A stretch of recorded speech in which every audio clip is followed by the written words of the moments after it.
Muchas gracias, Mu- Pati. Gracias, Pati. Qué buena bienvenida.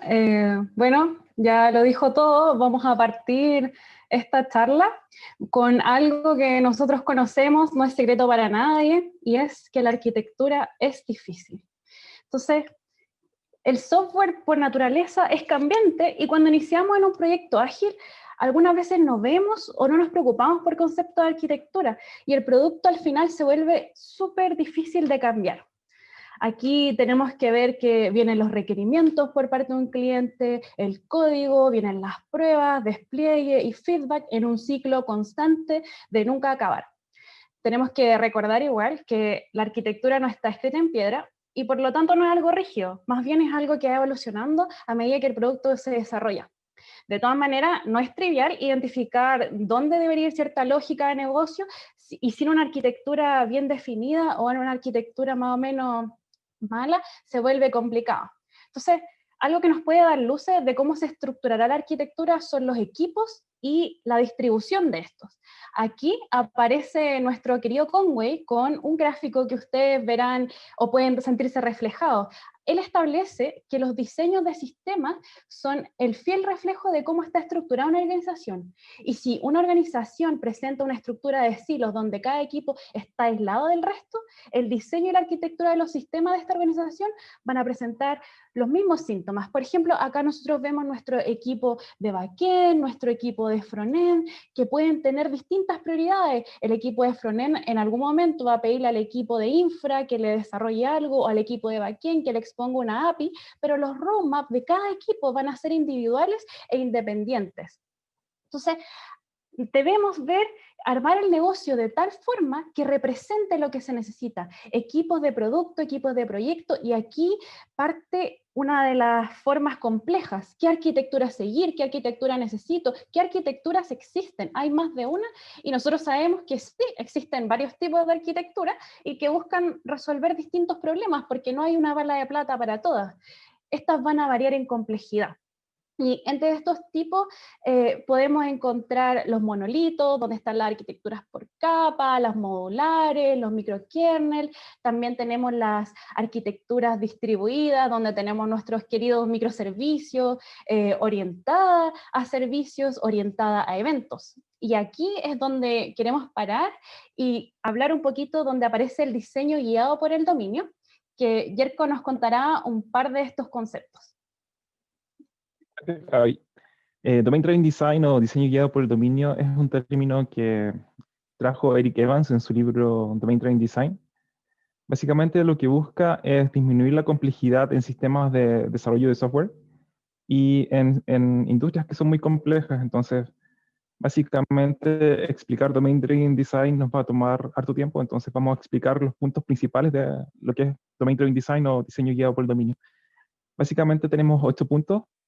El primero hace referencia al alineamiento. Tenemos que entender lo que hace el negocio, tenemos que entender quiénes son nuestros usuarios, tenemos que entender cómo se relaciona el área de tecnología con el área de negocio.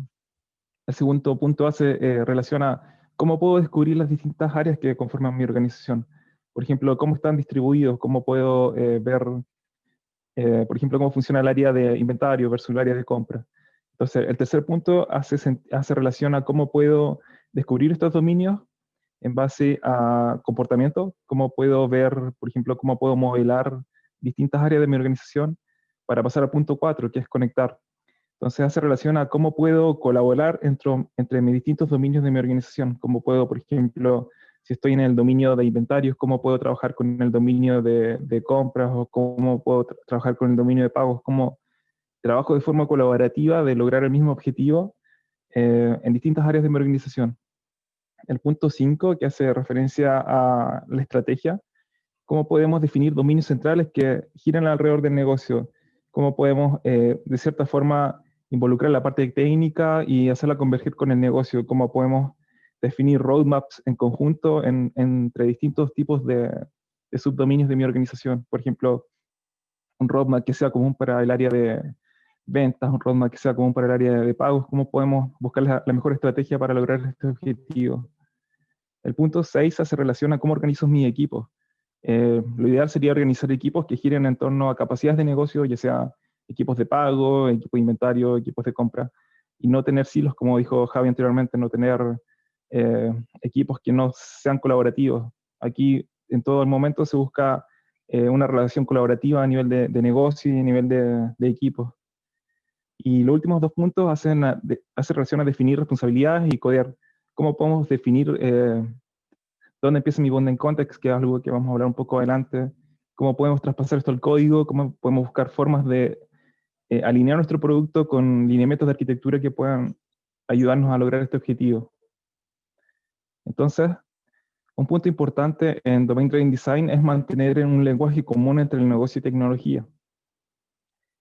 Nosotros los desarrolladores caemos en el error de que hablamos mucho en términos técnicos. Por ejemplo, en los ejemplos que tenemos acá, hablamos mucho de gateway de pago, de protocolos de envío de correo, protocolos de red, etcétera. Y las personas de negocio muchas veces no entienden esto. O sea, por ejemplo, cuando explicamos un diagrama de arquitectura a una persona de negocio y damos detalles muy técnicos, por ejemplo, no sé, cómo está distribuido en la nube, etcétera, las personas de negocio no entienden mucho eso. Entonces se recomienda hablar un lenguaje común, que sea lenguaje de negocio, de forma tal que todas las partes entiendan lo que estamos hablando, y sea, si tenemos acrónimos, documentar esos acrónimos en un Confluence o en una wiki donde sea accesible a todo el mundo y todos logremos un lenguaje común, y este lenguaje común se traspasa al código. Las variables que definimos en el código hacen relación a los términos que hablamos a nivel de negocio. Entonces, todo esto busca, de cierta forma, meter al negocio en el centro de todo y rodearlo con tecnología.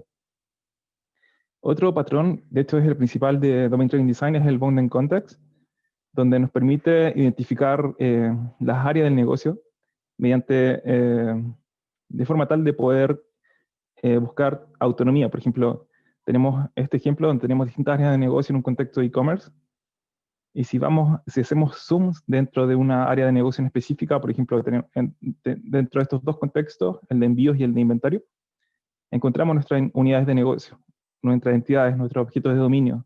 Encontramos, por ejemplo, la estimación de entrega, el despacho, producto, precio de envío, tienda y bodega. Si se fijan, tenemos dos entidades que hacen referencia al mismo concepto, que es un producto, pero su significado es completamente distinto de acuerdo al contexto donde vivan. Un producto en el contexto de inventario es completamente distinto a un producto en el contexto de envíos. Entonces, muchas veces en el código, para evitar como duplicidad, dejamos algo común, que sería como una entidad de producto que viva en todo el proyecto.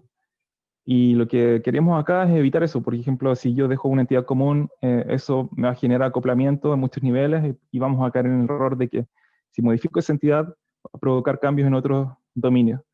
Entonces, la idea acá es preferir duplicar cosas versus acoplar, lo que nos da la flexibilidad de ir cambiando, ir cambiando entidades sin tener que romper otros dominios y lograr una comunicación de forma más colaborativa. Eh, Ahora la Javi va a explicar un poco algunas diferencias de arquitectura tradicionales o por capas versus el enfoque orientado al dominio. Muchas gracias, Yerko. Sí, porque ya conocemos los principios de DDD, entonces conversemos un poquito más en profundidad. Acá vamos a hacer una comparación de estas dos arquitecturas. En la arquitectura con capas, como sabemos, la dependencia va desde la capa de presentación hasta la persistencia, lo cual está bien para aplicaciones cuyo grado de complejidad es bajo, pero a medida que el producto crece y su complejidad aumenta, las reglas de negocio quedan agrupadas en las otras capas y es difícil de cambiar o mantener. En cambio, en la arquitectura orientada en el dominio, las dependencias se invierten y es el dominio el centro de todo, por lo cual las entidades, los casos de uso o reglas de negocio ya no dependen de una tecnología específica ni de agentes externos, y por esto es mucho más fácil adaptarse al cambio y evolucionar. Y ya llevándolo a la parte dura, que es como en nuestra estructura de carpetas, por así decirlo, tenemos acá la diferencia entre la arquitectura tradicional y la orientada al dominio. Si nosotros vemos a la izquierda, a la arquitectura por capas y la comparamos, podemos tratar de inferir ¿qué hace la aplicación? A grandes rasgos, la arquitectura por capas se nos vuelve mucho más difícil de entender qué es efectivamente lo que hace esta aplicación. En cambio, en la central del dominio, al menos los casos de uso nos dan luces de lo que puede estar haciendo. Entonces aquí yo los invito a reflexionar también entre ustedes mismos. Ustedes podrían describir cuáles son las 4 clases principales de cada aplicación que tienen.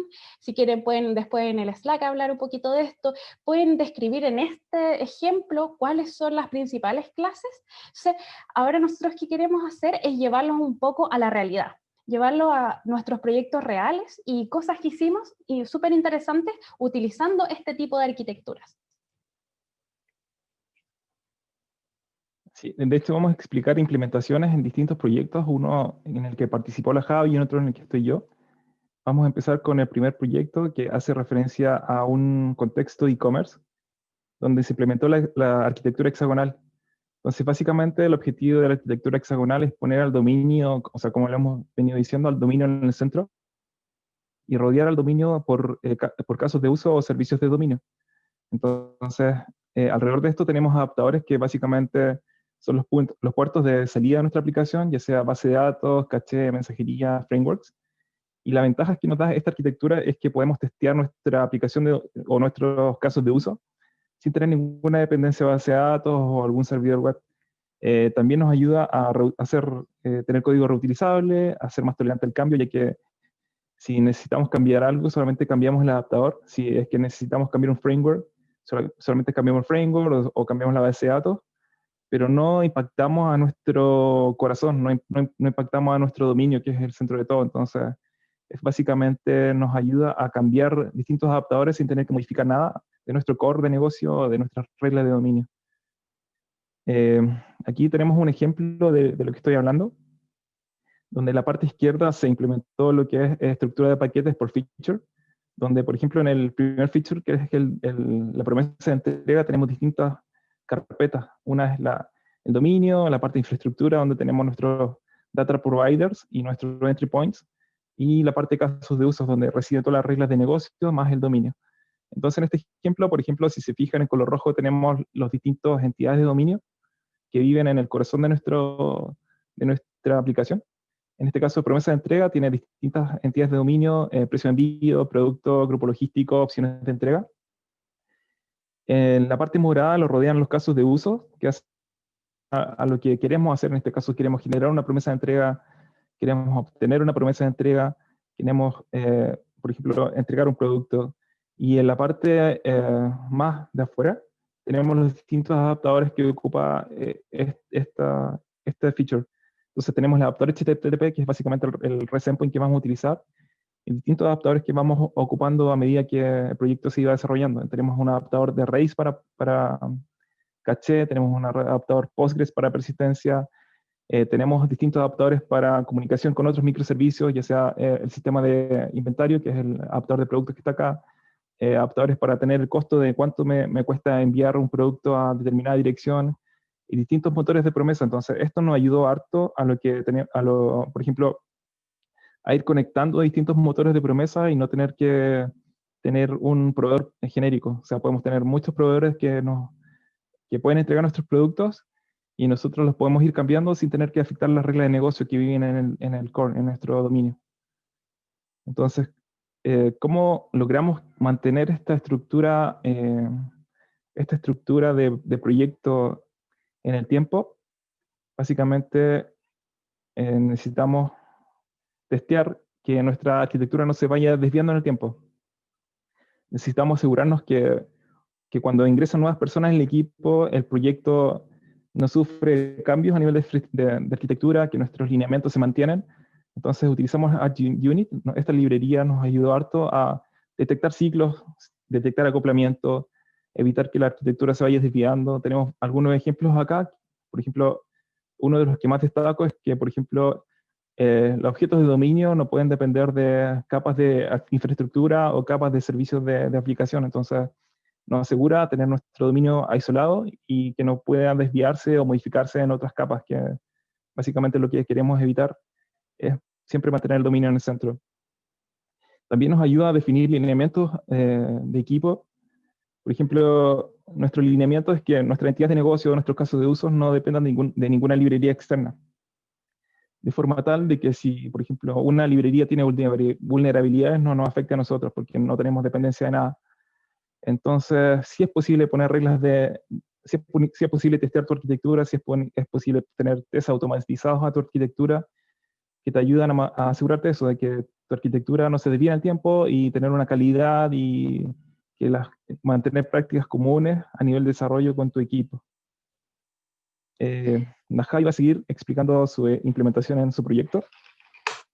Muchas gracias, Yerko. Sí, en mi proyecto yo estoy asignada a un cliente tipo inmobiliaria y nosotros usamos esta arquitectura llamada arquitectura limpia y la elegimos básicamente por sus características de independencia del framework y la base de datos, que la UI puede cambiar súper fácil, el testeo es simple, es reutilizable, es mantenible. Yo creo que ya esta arquitectura es un poquito más conocida por todos y ahora les voy a presentar un poco de cómo está estructurada una de las APIs de nuestro proyecto. O sea, acá vemos que tenemos las capas de configuración, tenemos el dominio, la infraestructura, y algo interesante que nosotros hacemos con esta API fue que nuestros usuarios tienen que ir a agregar ciertas ventas a nuestra página, y esto se hace a través de Cloud Run.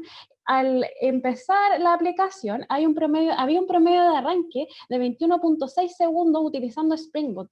Aquí nosotros empezamos a ver que el negocio nos exigía que necesitábamos tomar decisiones para poder disminuir ese tiempo. Entonces empezamos a conversar sobre qué podíamos hacer, tenemos esta ventaja de una arquitectura centrada al dominio, independiente del framework, y buscamos un micro framework que nos ayudaba en esto.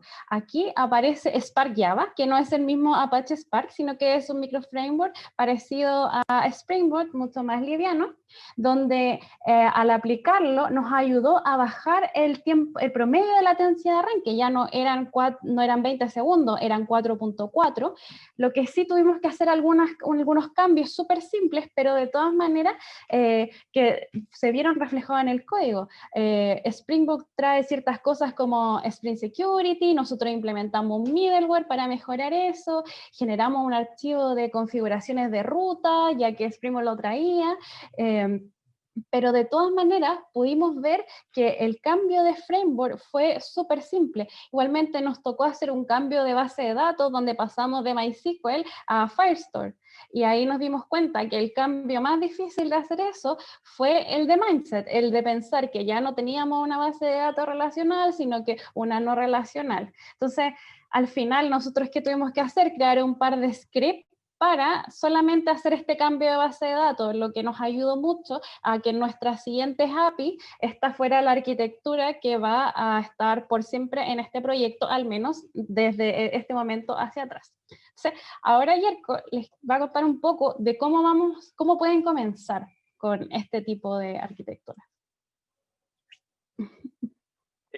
Si es que venimos del mundo de los monolitos, generalmente esperamos tener como un monolito súper ordenado, que no exista ninguna dependencia con otros servicios o otras áreas del monolito, pero la realidad no es así. O sea, nos encontramos siempre en un monolito que ha pasado muchas personas por el código, que existen dependencias, existen ciclos, y es un poco difícil de mantener. De hecho, por eso está el miedo de hacer cambios.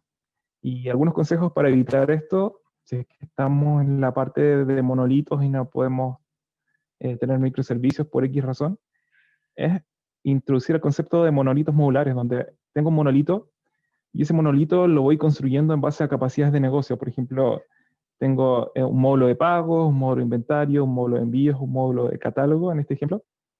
Y cada módulo lo voy construyendo con conceptos de Domain Driven Design. Voy aplicando los conceptos ahí y voy construyendo en base a capacidades de negocio. Entonces, me aseguro que estos módulos hacen relación a una capacidad de negocio, y la estrategia acá es desacoplar estos módulos que no se conozcan entre sí. Entonces, una estrategia es usar eventos de servicio, un bus de eventos de memoria, un bus de comando o un bus de queries, para lograr que estos módulos se comuniquen de forma tal de que no conozcan y no generen interdependencia. Entonces, este es un buen punto de partida para lograr tener un monolito bien estructurado y que no tengan problemas de ciclos o que cambie una cosa y se rompe otra.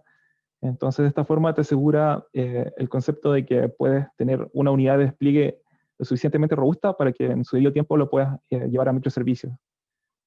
Y en el otro lado, si es que venimos de los microservicios, en este ejemplo se dice que el microservicio de pago pertenece al Bounded Context de pago. Si bien es cierto que, por modo de ejemplo, se puso una unidad de despliegue por un Bounded Context, esto no es así. Muchas veces un Bounded Context puede ser muy complejo y se tenga que subdividir en subdominios. Estos subdominios pueden tener distintos artefactos.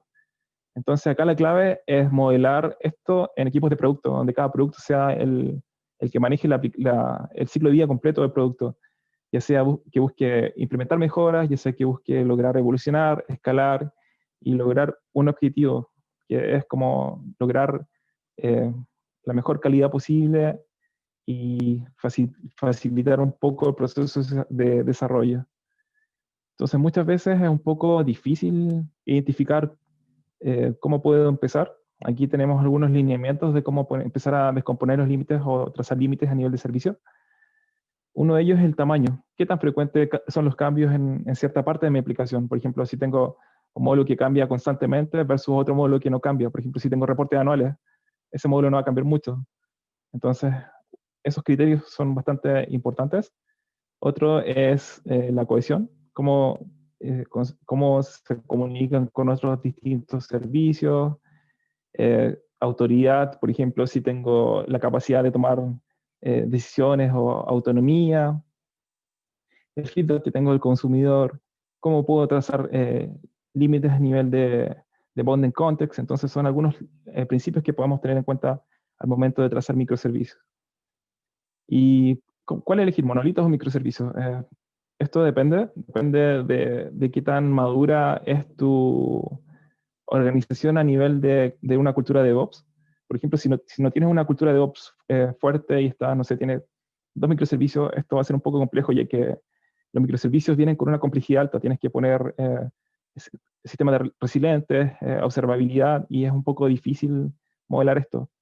Entonces, por el contrario, si tú ya tienes una cultura fuerte de DevOps y tienes un equipo que se alinea con los principios de Domain Driven Design, te puedes ir por ese lado, ya que es un poco más fácil agregar un microservicio más. O sea, si tienes 100 microservicios, agregar uno más no es tan doloroso como en el caso anterior. Entonces, son algunos conceptos que tienen que tener en cuenta al momento de elegir. Y básicamente, ahora la Javi a explicar un poco cómo podemos hacer perdurar conceptos de arquitectura a medida que pasa el tiempo. Gracias, Yerko. Sí, porque queremos ayudarlo a conversar, a empezar a usar esta arquitectura centrada en el dominio, o si ya tiene una arquitectura definida, ¿cómo mantener esto? Vamos a pensar en volver al pasado, porque cuando parte el proyecto todos se sienten a gusto con la arquitectura, pero si recordamos hoy las decisiones que tomamos ayer, puede haber algunas diferencias, y por eso es súper importante mantener visibilidad de las decisiones que tomamos en el pasado, lo que nos va a ayudar a guiar y verificar que la arquitectura no se desvía a medida que pasa el tiempo. Si bien nombramos algunas prácticas importantes, a continuación igual queremos destacar otras. Por ejemplo, los diagramas C4, visualización de arquitectura con diagramas C4, que tienen la particularidad de ser presentados en 5 minutos, 1 hora o 5 horas, y pueden llegar a distintas profundidades. La vista general, que normalmente presentamos a las personas del negocio, o más conocida como contexto del sistema, después va la vista del diagrama de los contenedores, después viene el diagrama de componente y finalmente el código. Como ven en el ejemplo, podemos hablar tanto de un ciclista como hacer un zoom hasta llegar a la estructura molecular del caucho. Acá lo importante es al menos tener documentado hasta el diagrama de contenedores o componentes, porque el resto ya se va a hablar más en detalle cuando veamos las decisiones de código. Pero ¿cómo podemos hacer esta documentación o dónde hacemos este tipo de documentación? ¿Tiene un nombre? Sí, y son los ADR, que sus características en particular son entender el contexto y las implicancias de las decisiones que fueron tomadas. Acá nosotros vemos que para escribir un ADR hay un montón de estilos. Acá el que presentamos es que hay que dar un contexto, vamos a mostrar la decisión, cuál es el estado de esa decisión y cuáles son las consecuencias de esta decisión.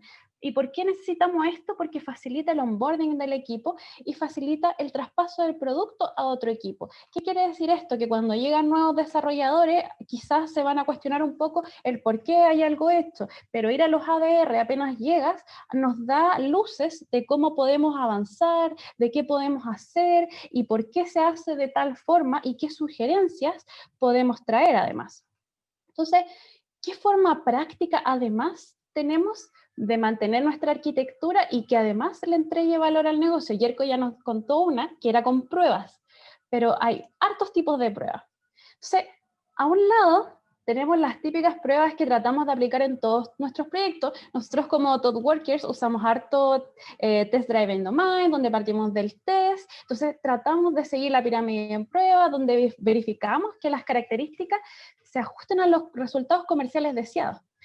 En la Fitness Function podemos escribir pruebas que midan la alineación de un sistema con los objetivos arquitectónicos, por ejemplo. Acá hay un par de cosas que queremos mencionar y no dejar de abordar, como el Chaos Monkey, que fue creado por Netflix y es responsable de determinar aleatoriamente las instancias en producción para garantizar que nosotros los programadores implementamos los servicios para que sean resistentes a las fallas de instancia. Entonces, si yo estoy viendo el Netflix en mi casa y justo se cae la región correspondiente a mi casa, el servicio debería estar funcionando de tal manera que los demás lugares, las demás regiones soporten mi streaming, ¿ya? Entonces, otras fitness functions súper interesantes que usamos harto son, por ejemplo, la de calidad de código. Cuando decimos que el coverage tiene que ser sobre el 90% o sobre el 80%, ojalá no menos del 70%. Después tenemos las pruebas de resiliencia, como una prueba podría ejecutar una carga continua en un servicio mientras se implementa una nueva versión de ese en un entorno preproductivo. También tenemos las pruebas de observabilidad, donde pueden haber métricas que indiquen una baja conversión o un volumen de usuarios extraño. Podemos usar Splunk para esto, entonces las fitness functions van a estar en base a métricas de negocio. Podemos hacer también, tenemos estas pruebas de performance, por ejemplo, cuando queremos que una transacción se realice en máximo 10 segundos, es una métrica definida por la experiencia y el negocio que quizás podemos tratar de ver cómo mantener y que realmente testear de que esté pasando eso. Y finalmente puede ser los análisis de seguridad, donde, por ejemplo, cumpliendo con las normas OWASP, donde va desde no compartir secretos en un deploy a Git, como también cuando tratamos de revisar los logs y que no se pase información sensible para hacer el compliance con otras ciertas características que nos pide el negocio. Entonces, luego de todas estas definiciones, vemos que además las fitness functions se pueden incorporar para monitorear la alineación con las características que son más críticas. Y a medida que la organización y la tecnología evolucionan, estas fitness functions pueden ayudar a la empresa a evitar quedar con pruebas obsoletas, a evitar quedar con una arquitectura como vieja, lo que vendría como algo heredado de otros lados y que limita la entrega de valor. Entonces, aquí ahora, finalmente, queremos responder nuestra pregunta inicial, con Yerko que nos va a contar por qué lo necesitamos en nuestro negocio. Muchas gracias, Javi. Como mencionó la Javi, ¿por qué es importante mantener esto en el negocio? ¿Por qué lo necesitamos realmente en el negocio?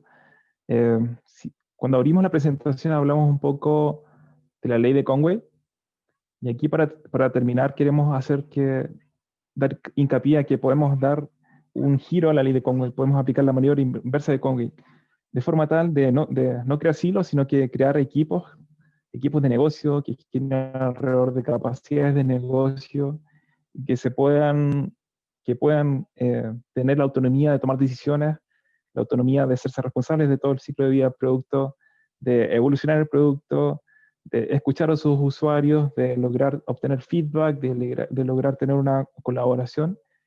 Básicamente, estos equipos de negocio se traspasa a cómo queremos que nuestra arquitectura se vea reflejada. O sea, vamos a tener colaboración entre distintos equipos y esto nos va a lograr a disminuir fricciones en la organización y lograr tener un objetivo común, que es crecer como empresa. Entonces, lo que hemos estado sufriendo ahora por la pandemia es una gran cantidad de cambios, ya sea por COVID o por leyes que la misma pandemia ha generado cierre de aeropuertos, restricciones de horario. Hay muchas industrias que se han tenido que adaptar de forma bien rápida a estos cambios y han tenido que reaccionar, ya sea lenta o de rápida manera. Entonces queremos hacer hincapié en la adaptación al cambio porque entre más tiempo te tomes a adaptarse, tu competidor más gana en el mercado. Si él se adapta más rápido que tú, él va a crecer. Entonces es importante plasmar conceptos de arquitectura que te permitan adaptarte, ya sea a nivel tecnológico, como por ejemplo, si tienes un servicio que por la pandemia aumentó su carga 50%, tienes que escalar mucho, entonces ahí tienes que adaptarte en temas de tecnología. O en temas de negocio, por ejemplo, si hay una nueva regulación en tu país o cierre de aeropuertos, tienes que modelar tu regla de negocio para satisfacer esa nueva necesidad.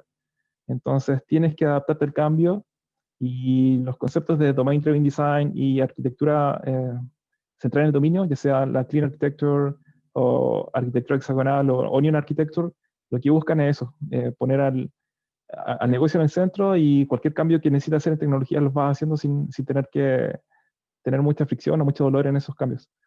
Otro concepto importante es tener una visión técnica y de negocio, de forma tal de tener lineamientos generales.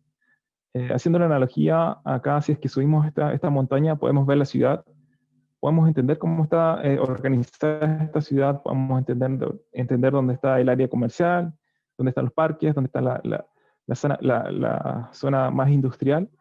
Y la idea en el desarrollo de software es entender lo mismo. O sea, si es que yo en esta colina, me pongo a ver mis artefactos, yo puedo entender dónde está la lógica de negocio, puedo entender cuáles son mis dependencias técnicas, ya sea con motores de base de datos, frameworks, tecnología externa, y puedo ver también la interacción de mis artefactos con otros dominios. Por ejemplo, si es que tengo que hacer algún cambio que afecte a otro equipo, yo puedo ir a hablar con el otro equipo y lograr una colaboración.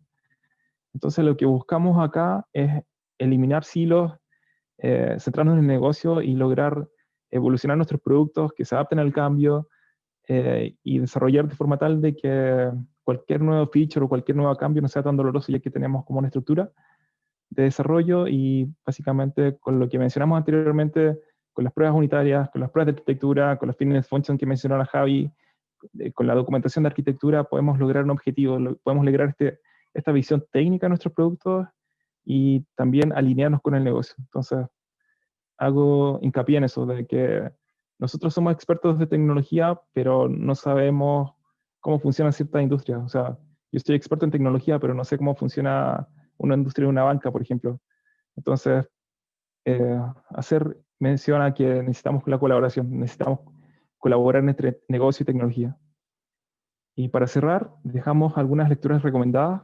Son algunos libros que pueden tener. Vamos a compartir el deck para que puedan ver las diapositivas. Entonces pueden tomar distintas notas sobre estos libros que son muy buenos y son los que nos pasamos para hacer la charla. Y pasamos a dar los agradecimientos. Muchas gracias. No sé, Javi, ¿quieres agregar algo más? Todo perfecto, muchas gracias. Muchas gracias, Javi, Yerko. Qué tremenda charla. Gracias por compartirnos todo este conocimiento maravilloso y sobre Domain Driven Design. Aquí tenemos algunas preguntas que aparecieron en el chat que voy a comenzar también a compartir con ustedes para que puedan respondérselas al público presente. La primera pregunta que está acá es, ¿les ha tocado como ThoughtWorks trabajar con patrones asociados al DDD como CQRS y Event Sourcing? En el proyecto que estoy yo, no, pero depende de las necesidades del negocio, tú puedes implementar distintos patrones. Por ejemplo, SQRS se necesita en aplicaciones que tienen como lectura, grados de lectura mucho más, o sea, operaciones de lectura que se reflejan mayormente versus la cantidad de operaciones de escritura. Entonces, o sea, a mí personalmente no me ha tocado implementar SQRS, pero sí me ha tocado participar de arquitectura orientada a eventos, donde hay como event sourcing y básicamente en Java con Axon, que es una librería que te ayuda a plasmar eso a nivel de código. Muchas gracias, Yerko. La siguiente pregunta que tenemos acá, de las más votadas por el público, es, en el diagrama de arquitectura orientada al dominio, ¿cuánto tiene que ver con Clean Architecture de Uncle Bob?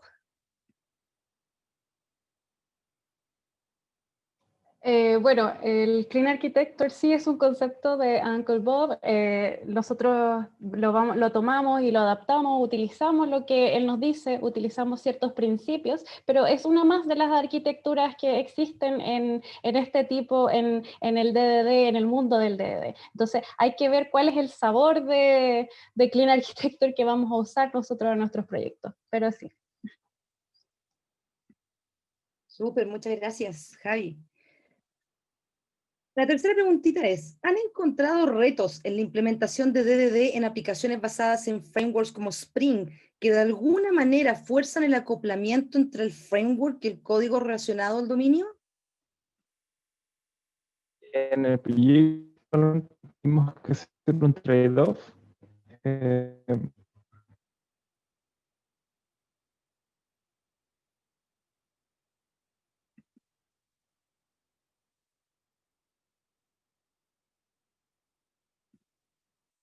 Perdón, creo que se nos desconectó un poquito Yerko.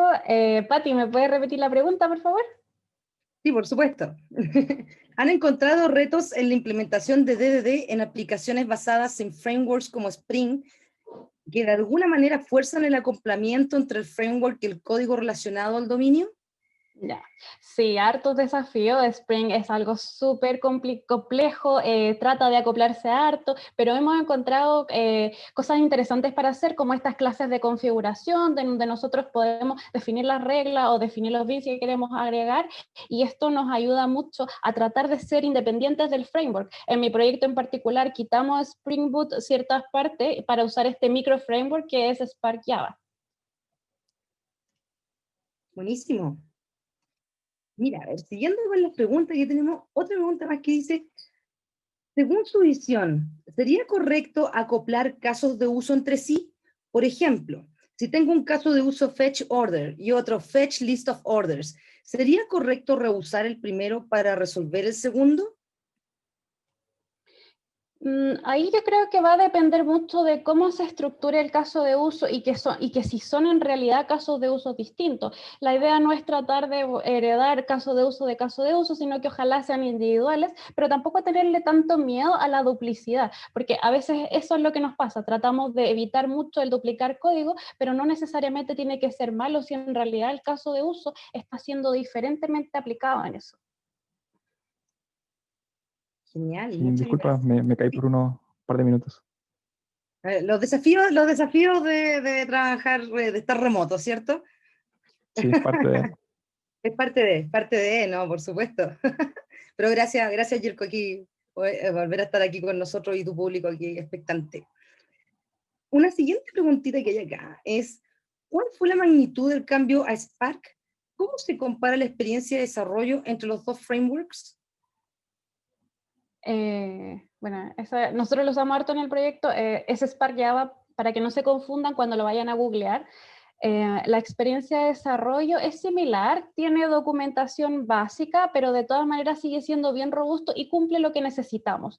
A veces nosotros tratamos de poner aplicaciones más complejas, usar estos frameworks bien robustos que tienen un montón de cosas que no vamos a usar. Entonces, Spark Java nos da lo justo y necesario que necesitamos actualmente en nuestra aplicación. Si eventualmente nuestra aplicación llegara y necesitáramos complejizarla, por supuesto que vamos a hacer el cambio. Maravilloso. Mira, hoy un montón de preguntas, generamos un montón de interés, chiquillos, con la charla. Aquí tenemos otra preguntita más que dice, ¿cuáles han sido las desventajas que han experimentado utilizando Hexagonal Clean Architecture y cómo las han sobrellevado? En mi proyecto, algunas desventajas es que, por ejemplo, como teníamos el dominio en el centro y queríamos, de cierta forma, desacoplar nuestro dominio, nuestros casos de uso con distintas implementaciones externas, hicimos el trade-off de tener muchas capas de anticorrupción. Entonces teníamos muchos mappers, teníamos muchas entidades duplicadas en distintas partes del código y algunas veces algún cambio en el dominio ya sea por definición de negocio o porque cambiar algún requerimiento, y así que tuvieras que hacer muchos cambios en distintos lugares, tocar distintos mappers para reflejar estos cambios. Pero básicamente ese problema es porque no teníamos una buena definición de negocio en ese momento. Entonces son algunos desafíos, y como te menciono, si es que no hay una definición de negocio fuerte, pues también caer en eso de que te cambian, o sea, una entidad muchas veces, entonces tienes que replicar esos cambios en todas las capas hacia afuera. Entonces esos son algunos desafíos, y por eso hago hincapié de tener siempre una buena comunicación con el negocio y siempre entender lo que el negocio quiere. Y tratar de, si es que es posible, involucrarlo en todo el proceso. Buenísimo, muchas gracias, Yerko. Por aquí, otra preguntita. Dice, ¿usan algún framework para fitness functions o las implementan ustedes? Tu fitness functions pueden ser cosas custom. Por ejemplo, puedes tener una función en Splunk que esté gatillando o midiendo ciertas cosas y se gatille una alerta. O puede ser algunos frameworks, por ejemplo, no sé, Gatling o K6 para performance. Puedes tener Sonar para calidad de código. Entonces, básicamente, tú vas adaptándote a lo que quieres medir. Si que quieres, o sea, si quieres hacer métricas de negocio, tienes, no sé, distintas implementaciones. Ya puede ser, no sé, puedes usar Grafana, puedes usar Splunk, puedes tener distintas mediciones. Entonces, si es que quieres hacer otras pruebas, ya sean, no sé, de seguridad, tienes todo lo que es los plugins de OWASP, tienes escaneo de vulnerabilidades a nivel de contenedores Docker, tienes Sync. Entonces, tienes un montón de herramientas que te brindan funcionalidad. Entonces, depende de tú lo que quieras medir y lo que quieras definir como fitness functions. Perfecto. Mira, siguen llegando preguntas cada vez, más preguntas. Me dice, cómo hacer entender a los directivos que DDD puede ayudar a su negocio? Los traería a esta charla de partida. Lo importante es buscar lo que el negocio necesita. El negocio, ¿qué quiere? Quiere resultados con ciertas características, y si nosotros empezamos a hablar el lenguaje del negocio, el negocio va a entender que esto es una relación simbiótica. Entonces, quizás a veces si vamos muy de frente y le decimos, no, es que necesito que el gateway vaya de esta forma, no nos van a entender. Pero si nosotros tratamos de traducir esto a un lenguaje más común, donde nosotros le digamos, mira, nuestro caso de uso es esto, nosotros queremos dividir los dominios para poder hacer un delivery continuo, para poder tener un roadmap definido como organización y cosas así. Yo creo que eso sería lo ideal, ir a los jefes y decirles, miren, encontramos esto, hagamos un event storming, veamos qué podemos reconocer acá de estas cosas y que nos van a ayudar en pro de mejorar el negocio. Súper. Y tenemos aquí ya la última preguntita. Dice, la arquitectura limpia se ve muy parecida a la hexagonal. ¿Cuál es la diferencia principal o pueden mencionar algunas ventajas y desventajas? Depende de tus implementaciones. Por ejemplo, algunas veces la parte de Clean Architecture se menciona a interactors, a presenters, a distintos boundaries que tú vas construyendo. Y la arquitectura hexagonal lo que hace es hacer relación a puertos de entrada y puertos de salida mediante distintos adaptadores. Entonces, el concepto es un poco similar. Básicamente, poner el dominio en el centro, rodearlo por casos de uso o servicios de dominio, y hacer como abstraer las otras partes del mundo externo, ya sea framework, base de datos, no sé, servicios de mensajería, por ejemplo. Entonces el concepto es similar, pero son distintas implementaciones. O sea, en Hexagonal Architecture tú tienes lo que es puertos de entrada, puertos de salida, puedes también meter conceptos de command, o sea, patrones como mediator, donde te llegan comandos y esos comandos los traduces en comandos o queries que puedes enviárselos a los casos de uso. Mientras en Clean Architecture tienes otro sistema, tienes como presenter, tienes interactor, tienes otros tipos de boundaries. Entonces, el concepto es el mismo, pero la implementación puede variar un poco dependiendo de cuál tomes o de cuál vayas a usar. Muchísimas gracias, Yerko. Javi, Yerko, un honor haberlos tenido aquí. Muchísimas gracias por esta tremenda presentación. Y bueno, recuerden, público, recuerden, Javi y Yerko van a seguir estando en el chat de Slack, ahí pueden seguir también conversando con ellos, contestando sus preguntas y sus dudas. Muchas gracias, Javier y Yerko. Y entonces ahora vamos a